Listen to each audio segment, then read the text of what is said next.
Witch in Charm's Way, a cozy mystery audiobook, written and narrated by R.K. Dreaming. Part 1. Chapter 1, Homeward Bound. Running away was not something that I, Esme Westbrim, of the famous witching family of Westbrims, had ever planned to do. My phone beeped. I opened up the text message to take a look. It said, "Where are you?" I stared at it in shock for a moment.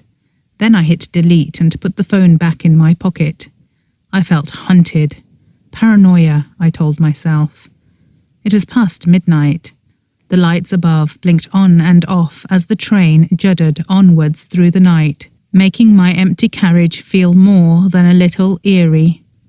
"You're the scariest thing in here, Esme," I muttered to myself, and then gave a little snort of laughter. I didn't feel like it. I could move into another carriage where the lights worked, but it might not be empty, and it was better for me to be alone right now.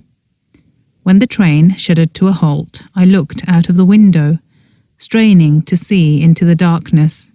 It was pitch black out there. Why couldn't they put lights over the name signs in English countryside train stations? I squinted harder and was glad to have to strain.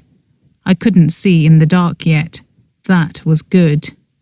Maybe it meant that the malady that had made its way into my bloodstream really was being held at bay by my magic. By the faint glow of a distant street lamp, I caught a glimpse of a sign with the station name on. It told me the train had reached the penultimate stop in my journey. I gave a sigh of relief. Just one more stop to get home. I buttoned up my coat and readjusted my knitted scarf tightly around my throat and the lower half of my face. I was cold. All week I had been cold. It felt like the chill was radiating from my insides out. But soon I'd be safely tucked away in my bed at Mansion House with a mug of hot cocoa in my hands and a log fire roaring somewhere nearby. There was nothing I wanted more in the world right now. Thank goodness for my great-aunt Adele, who had left me Mansion House in her will. Somewhere to hide away and think, and figure out what to do next, before anyone found out what had happened to me, and before my family found out that I had come home. Home to Brimstone Bay, where I had once said I would never return to live again. Bewitching Brimstone Bay, as the local tourist office liked to call it.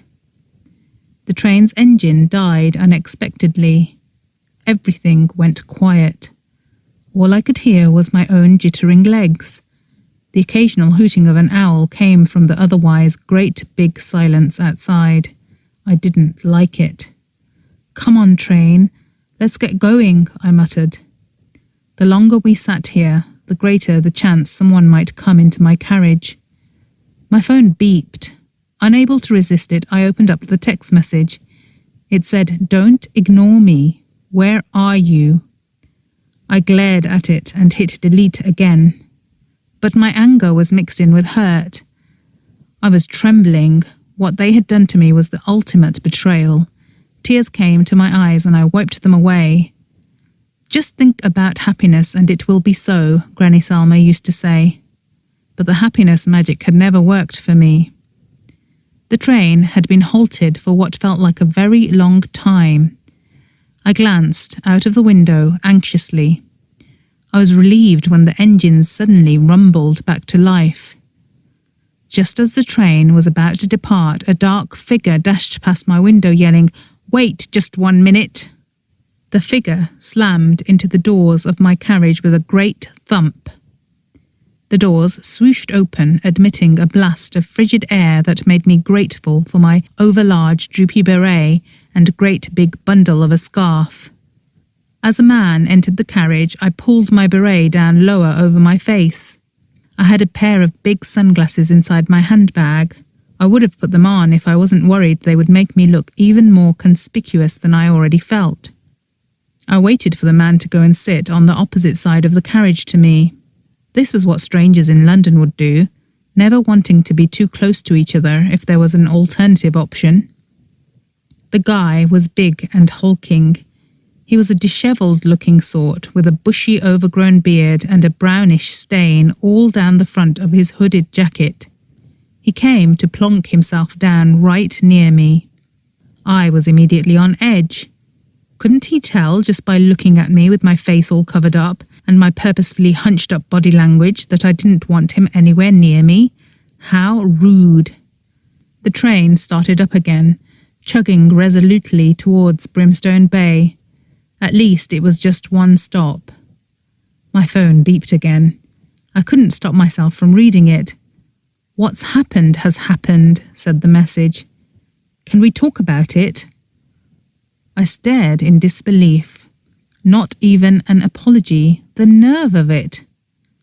The message was from my best friend Sarah, or former best friend after tonight, because there were some things that you could never forgive, and if you did, that just made you an idiot, and I was tired of being an idiot. Earlier tonight, after a whole week of terrible sickness, I had dragged myself out of bed and gone to Sarah's house, desperate for someone to talk to. I knew I couldn't talk about the awful thing that had happened to me, which in itself was against magical law, but I had at least been hoping for a good old natter to put me back in a hopeful mood.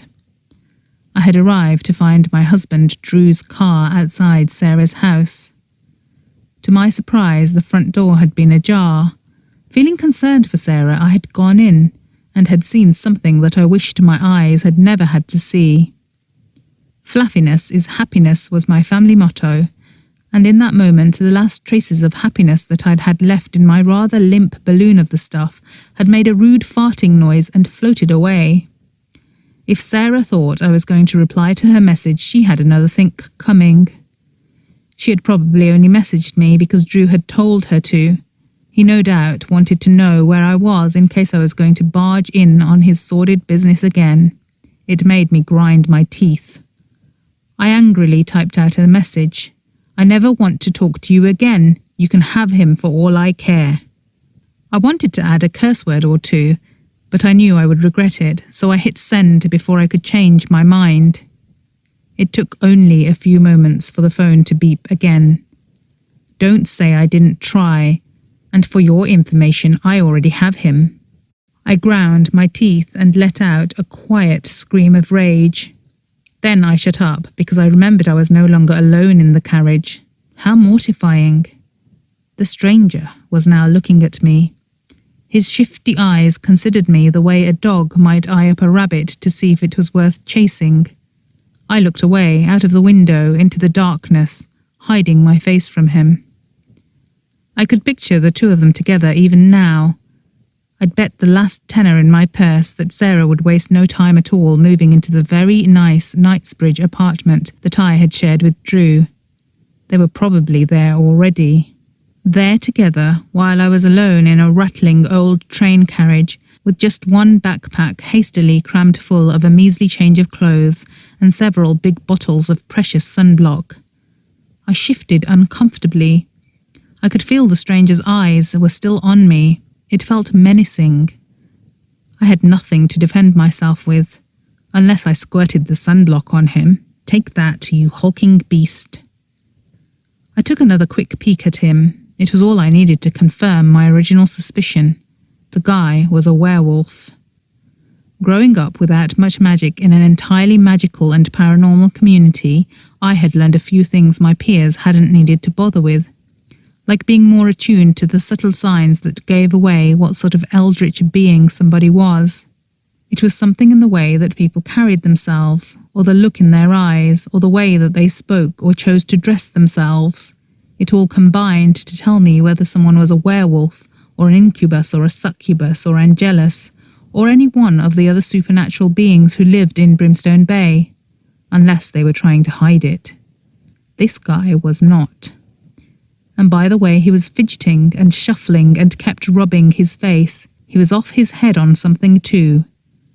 I had kept up with witching news for the sake of safety in a big city where a large number of magical and eldritch folk I did not know were hidden in plain sight.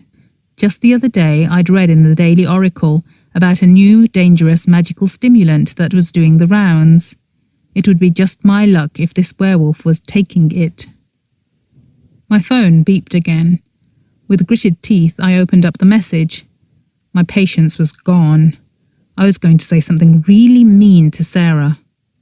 Except it wasn't from Sarah. It was from my cousin Allegra. Biting my lip, I read it. Enough is enough. We're all coming to see you with feverfew potion.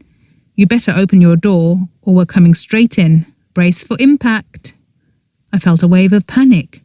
By all, she meant her and her two sisters, Viviana and Fluffy.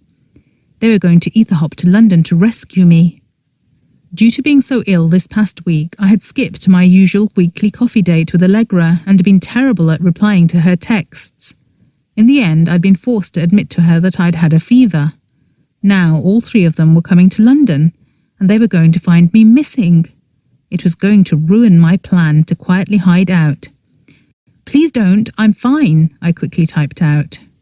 Then I deleted it. It wasn't going to be enough. She probably thought I was on my deathbed or something, which wasn't far off the truth. Keeping one eye on the werewolf, I called her instead. She answered immediately, saying, "Finally! Are you alive or not?" I laughed. "Yes, I'm alive."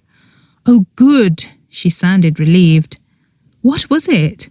Why didn't you let me drop off some potion earlier in the week?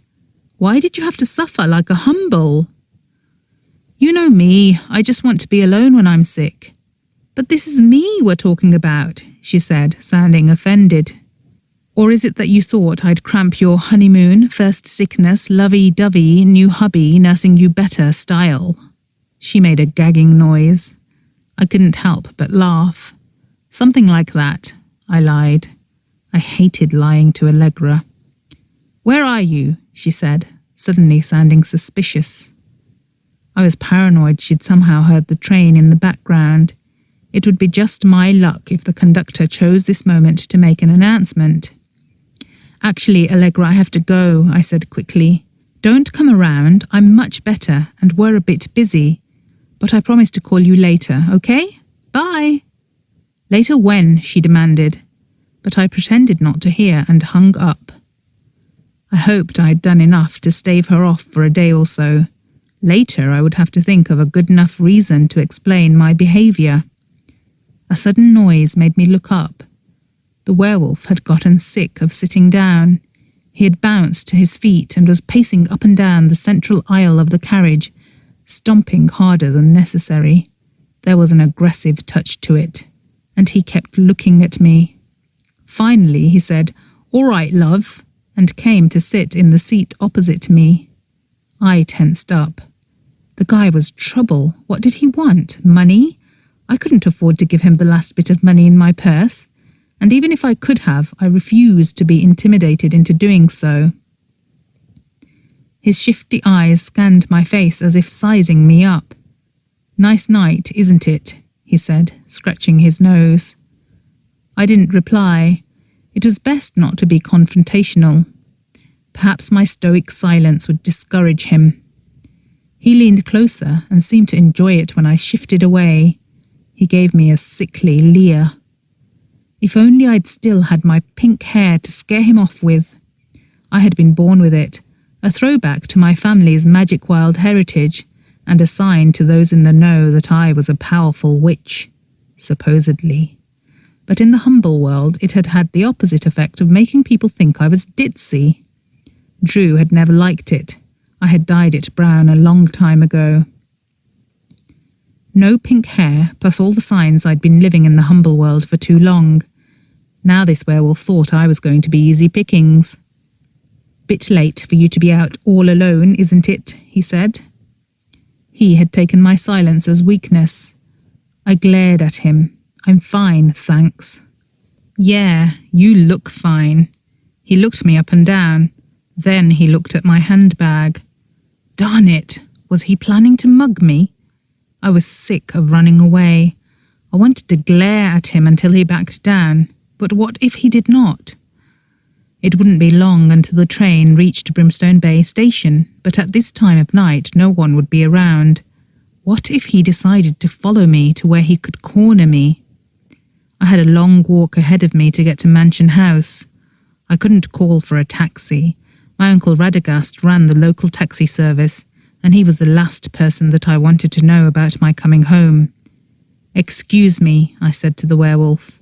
I stood up abruptly and grabbed my backpack. He stood up too, very quickly. He was blocking my way with his body. When it looked like he might try to stop me, I gave him a small smile that I hoped had more confidence in it than I felt. I took my wand out of my pocket and pointed it at him. "Say hello to my little friend." The werewolf blanched and took a couple of quick steps backwards. "That's right," I said. "Keep walking." He did, but only halfway down the carriage, from where he stood and glowered at me.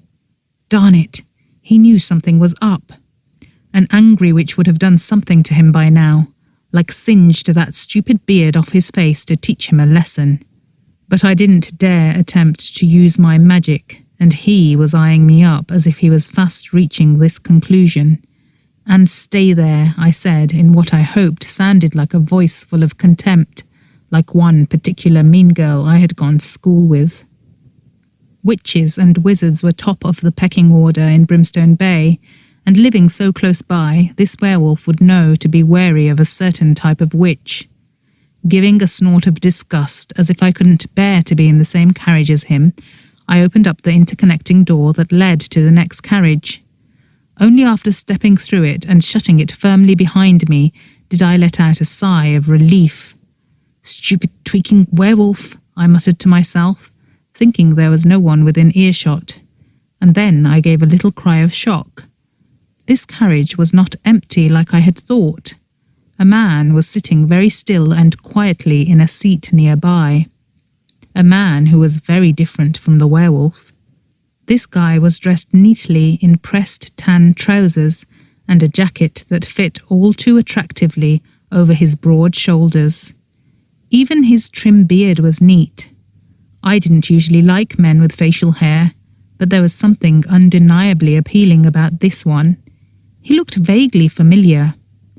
I gave him an apologetic glance, hoping he had not heard what I'd said. He looked like a humble, a non-magical human, and if he had heard me muttering about werewolves, he would definitely think that I was off my rocker. But clearly he didn't give two hoots about whether I was sane or not. He had not even spared me a glance. Frowning, I did the civil thing and marched past him towards the opposite end of the carriage to give him his space. From the corner of my eyes, I saw him stand up. I glanced backwards just in time to see him put his hand on the door that I had just come in by. Clearly he meant to go through it. Maybe he had heard me after all, and had no intention of sitting in a carriage with a batty woman. And now he was going into the carriage with the werewolf in it. "No, don't," I said quickly. He turned to look at me, his brow furrowing. I hurried towards him, intending to physically get in his way if I had to. I had made the werewolf angry by pointing my wand at him, and I couldn't let this poor humble take the brunt of the werewolf's rage. Werewolves were much stronger than humbles, and I wouldn't put it past the werewolf to pick a fight with him. I gave the humble man a smile, intending to put him at ease. This did not have the effect I wanted, since my scarf was covering up half my face. So I pulled it down a little and tried again. The man did not smile back. "You don't want to go in there," I said. "There's a guy in the other carriage who—" I stopped speaking abruptly. I had just realized why he looked familiar. It was Chris Constantine. The Chris Constantine himself. That light brown hair, those blue eyes with a hint of green, 6 feet tall. His beard had confused me, but it was definitely him. The hunky Hollywood actor who played Captain Shield, America's favourite superhero. "What are you doing here?" I blurted out. He gave me a tense smile, as if he was tired of being asked this question. "Did you want something, madam?" he said coolly. Well, I just, darn it. I was blithering like a fool, and clearly he thought so too by the look on his face. I cleared my throat and tried again. "I was just going to say, you don't want to go in there. There's a guy in there who is off his head, a very unpleasant sort." He shrugged. "I think I can handle it," he said. I glared at him. The arrogant fool. I doubt it, I said, unable to keep the snap from my voice. Just then, the train jerked to a stop. I nearly fell into him. I grabbed a seat back to catch myself just in time. We had arrived at Brimstone Bay station. I was immensely relieved. Now we could all get off the train and it would be fine. But to my annoyance, Chris Constantine turned his back on me and opened the door to the next carriage. "What are you doing?" I said in irritation, reaching out to grab his arm. "Let go," he snapped. But instead of doing so, I held on harder, determined to stop him and give the werewolf a chance to leave first. A look of disbelief came onto Chris Constantine's face, but I didn't care. He would never know what I had saved him from, but I would. He tried to yank his arm away, but I threw myself onto him and wrapped both of my arms around his waist.